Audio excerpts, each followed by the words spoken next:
Hey everyone, welcome back to the Mrpiratebrain channel and another episode of the Golden Hour Show. Today we're going to be talking about mixing on the Akai MPCX. And before we get started, I want to send out a public service announcement to everybody on the East Coast. Hurricane Florence is on its way to the East Coast, and it could strike anywhere between northern Florida and I would say Maryland. They're saying to Virginia, but so anywhere from northern Florida to Maryland, I would prepare, get yourself all the supplies you need. Start today, get everything you need, and take care of yourself and be safe, okay? And I'm wishing everybody well with this. I used to live in South Florida, so I know how the hurricane season is, and you have to take it seriously. You can't play around with this, okay? All right, back to the show. So what we're going to do today is we are going to talk about mixing using insert effects. Now, I use mostly compression and EQ and some filtering on the insert effects, but I also will use delay and reverb in some instances. So I'm going to show you that. And we're going to cover this in a series where we're going to go through using insert effects, master effects, effects routing and busing and all that. But today, we're just going to focus on the insert effects. I hope you enjoy the show, and I hope you can learn something. And without further ado, let's get started. All right, how's everybody doing?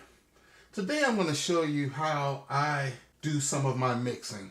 I do it two ways. I'll do my mixing in each particular pad, or would be each channel, or I'll do it using sends and returns. Today I'm going to show you just how I do it on the pads, okay? Now let's take this for example. This is a shaker. I've got it in solo right now. It's not on solo down here. I have it soloed in the pads. See? That's what that is. Now, I have on here, if you look in the inserts, I'm using a delay sync and a reverb medium. Now, normally reverbs and delays are something that you use when you're working in, use a send and return aux. But sometimes it's okay to go through, because your delay, it's okay to go through the inserts on the channel, because you can turn down the volume in the dry wet mix. So I have this is at 30%. So this shaker, what's going on in this shaker is it's given a shake. It's given some movement to the shaker, so it's not so dry. I'll give you an example. I'll show you. I'll turn it down. Hear how it sounds? Now as I turn it up, it has some movement to it.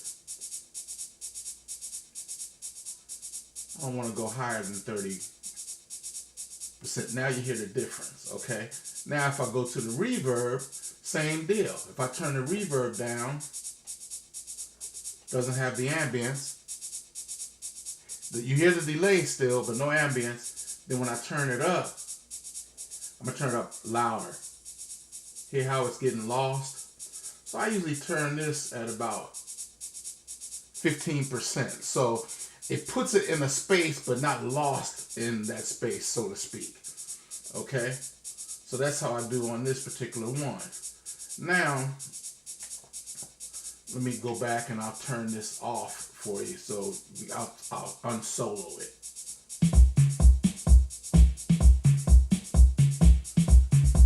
Now, on this one, this is the bongo. I have a frequency shifter on it. Now, this usually you would have on the insert like I have it now, because this is the MPC. This doesn't really have anything you can alter, but it just gives you that MP60 sound. So it's a little bit raw, a little bit more hype. Now, if I turn to this is the frequency shifter.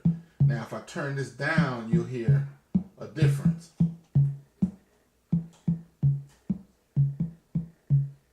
You hear the difference?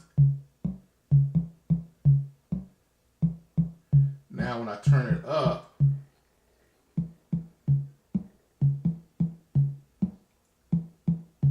gives it a different sound.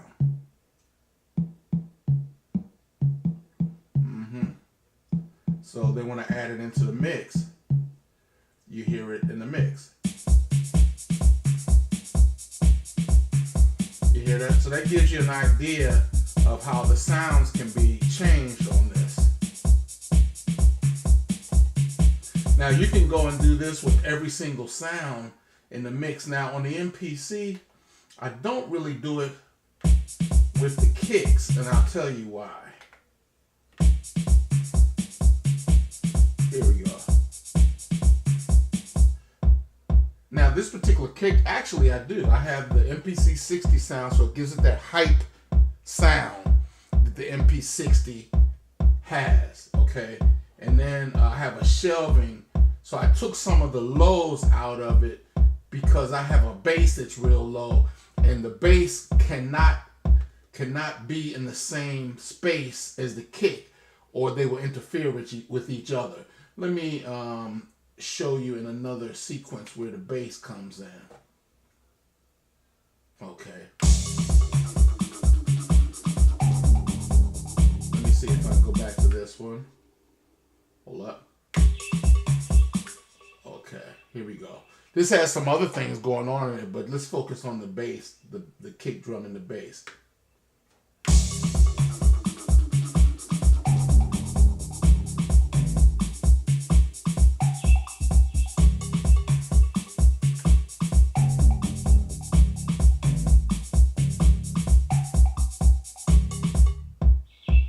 You hear the kick.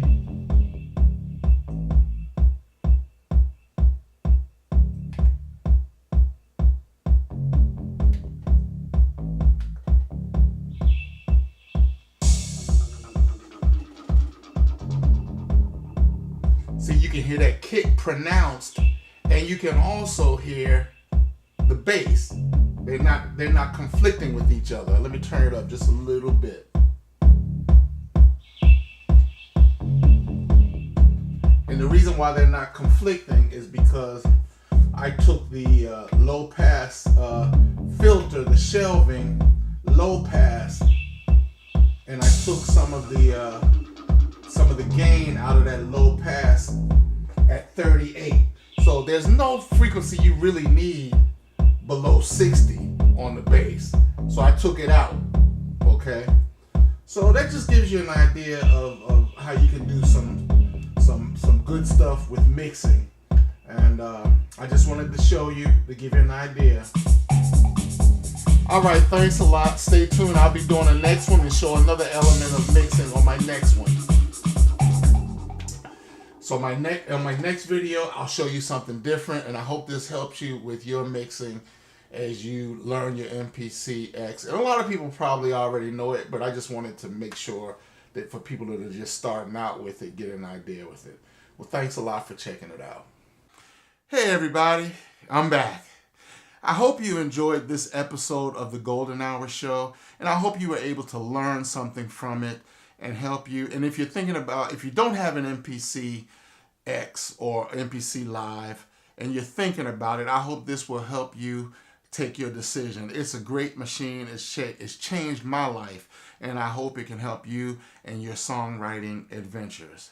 And if you got something out of this show, please like, subscribe, and share this channel. Also, hit that little bell down below. So with that bell, you will get notifications whenever I come up with a new video. Okay, and I try to do my midnight sessions videos every Friday night. Okay, now they're not midnight sessions, they're Friday night sessions, so they will be every Friday night. I'm sorry about that. Also, the Golden Hour, I'm going to try to do those once or twice a week. So I hope I can bring you information that you can use. Also, I would like to thank you for dropping by, because I know you could have been doing something else with your time, and I really appreciate it. Until the next time, you take care. Bye-bye.